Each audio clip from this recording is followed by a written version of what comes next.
Kuo nustebino 90-oji jūros šventė? Kokie atlikėjai ir grupės pasirodė festivalyje Mama Vasara? Kaip Vilniuje sekėsi atlikėjai Ritai Orai? Visa tai naujame Niekas niekam video dabar.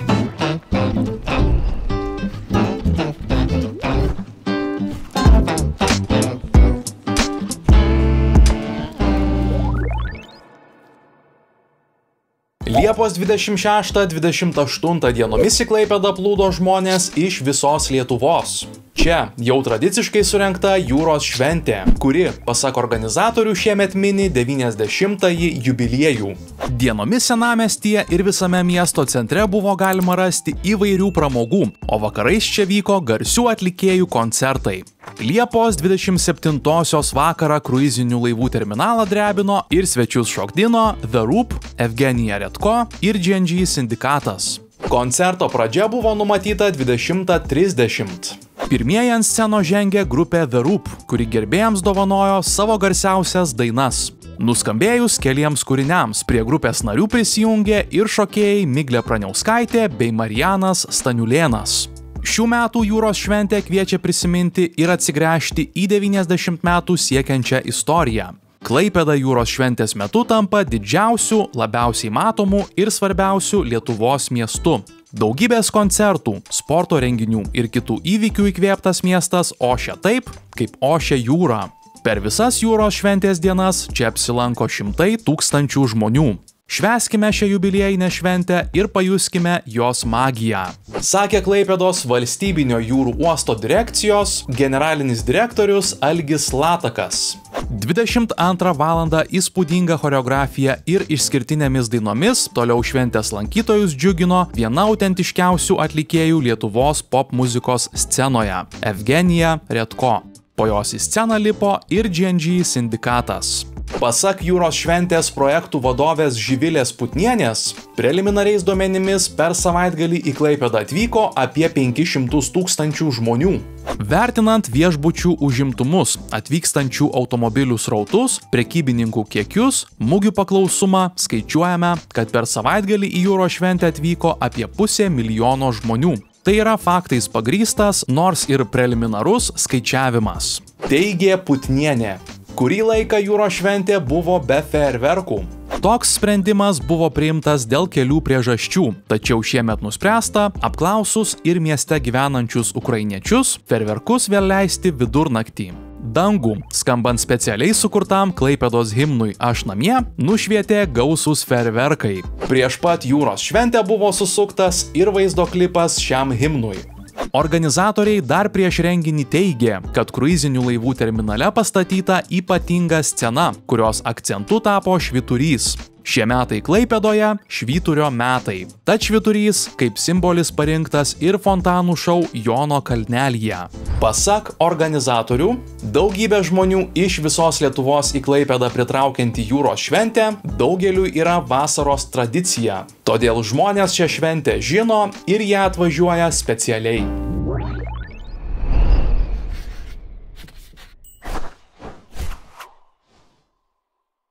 Liepos 20-ąją 14 populiariausių šalies atlikėjų ir grupių savo muziką su klausytojais dalijosi didžiausiame lietuviškos muzikos festivalyje Mama Vasara.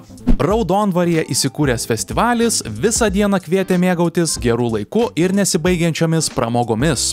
Žinoma, prie viso to labiausiai prisidėjo festivalyje skambanti muzika. Vos prasidėjus festivaliui, scenoje netrūko malonių staigmenų. Joje sužibėjo savo dainomis amžiams į lietuvaičių galvas ir širdis įstrigusi žavingoji Lady Ice, kuri festivalio lankytojams padovanojo ne tik visiems gerai žinomus savo hitus, tokius kaip Jis ar Aš laukiu tavo laiško, bet ir pasirodė su specialiai šiam festivaliui ruošta programa. Labai džiaugiamės, kad nusimato ypatingai geras oras festivalio dieną. Tai tik dar labiau padės sukurti gerą atmosferą. Visi sklandžiai ruošiasi ir dėliojami paskutiniai taškai. Šeštadienį Raudondvaryje nusimato tikrai geras festivalis. Atlikėjai paruošė stiprias muzikines programas. Prieš renginį džiaugiasi organizatoriai. Raudondvaryje taip pat nuskambėjo ir atlikėjo Dovimi, Jurijaus bei charizmatiškosios Monikos Liu muzika. Monikos gerbėjai jai tikrai negailėjo aplodismentų, o ji jiems atsidėkojo plačia šypsena veide.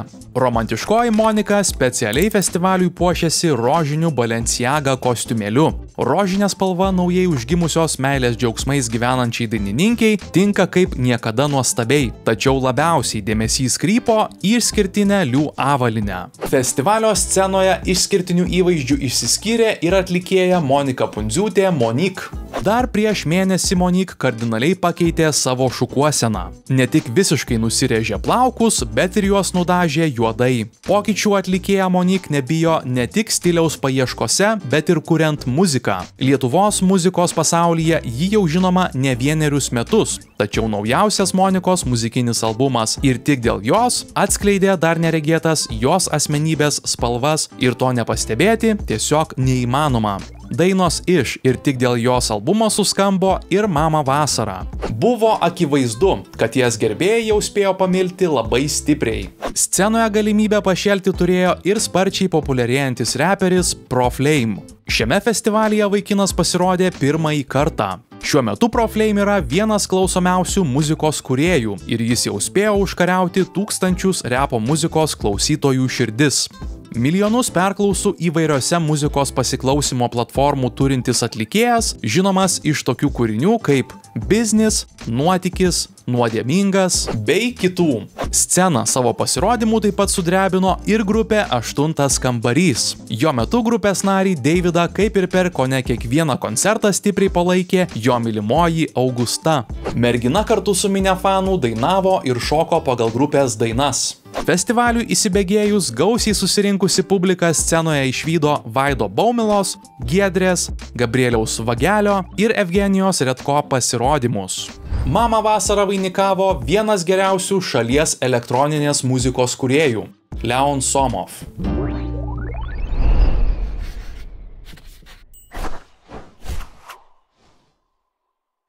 Liepos 25-ąją Vingio parke surengta Vilniaus 701 gimtadienį su trenksmu užbaigė pasaulinio garso žvaigždė Rita Ora. Atlikėjos pasirodymas taip užkaitino publiką, kad niekas nekreipė dėmesį į prieš pat jai pasirodant ant scenos prapliupusį lietų. Žvaigždė dėkojo publikai, kad ši nepabūgo lietaus, kvietė šokti iki išprotėjimo, o jeigu reikės ir išsinuoginti. Kam rūpi? Klausė minia audrinusi Rita Ora. Po pasirodymo žvaigždė į lietuvius kreipėsi socialinėme tinkle. Lietuviai, jūs nunešėte stogą. 50 000 žmonių po lietumi. Branginu absoliučiai kiekvieną iš jūsų. Jūs man suteikėte energijos. Labai džiaugiuosi galėjusi tapti As Young As Vilnius festivalio dalimi. Pagarba, Go Vilnius. Instagrame rašė atlikėja. Ritos Oros apsilankimas Lietuvoje daugybės visuomenės diskusijų sulaukė dar prieš festivalio pradžią. Ir visai nenuostabu, mat proga šalyje išvysti tokio lygio atlikėją tikrai neeilinė. Nuo 2012 metų patyrusi žinomumo proveržį, ji pramogų industrijoje įsitvirtino kaip išskirtinių gabumų vokalistė, aktorė bei mados ikona. Pamatyti Ritos Oros šį vakarą susirinko būrys jos muzikos gerbėjų, bei net ir tie, kurie iki šiol jos muzikos itin dažnai nesiklausė. Tvirtų žingsnių į festivalio sceną atlikėja kartu su šokėjomis žengė kiek pavėlavusi, tačiau minios buvo pasitikta garsiomis ovacijomis. Savo koncertą Rita Ora pradėjo populiarių hitų Ritual, o klausytojų nei kiek neišgąsdino lietumi prapliupęs dangus. Nuo pirmų akordų jie mėgavosi akimirką, šoko ir dainavo drauge. Ritos Oros pasirodymo metu skambėjo jos populiariausios dainos, o pati atlikėja tiesiog tryško energiją. Vėliau, drauge su britų atlikėja lietuvaičiai uždainavo tokias gerai žinomas dainas kaip Anywhere, Let You Love Me, For You bei daugybę kitų. Man didžiulė garbė būti čia, sakė atlikėja. Ji taip pat dėkojo susirinkusiems, kad kartu su ja jie pasirinko šį vakarą būti net ir per lietų.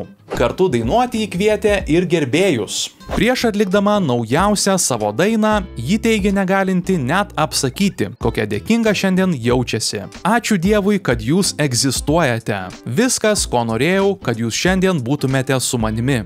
Vilnius. Noriu, kad su manimi dainuotumėte kaip išprotėję.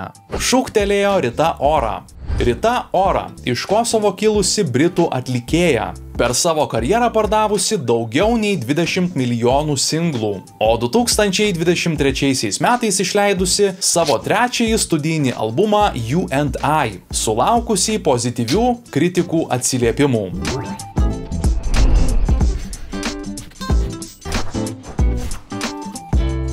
Šiandien naujienų tiek, pasimatysime po 2 savaičių. Nepamirškite paspausti patinka, užsiprenumeruoti kanalą ir pasidalinti video su kitais. Iki.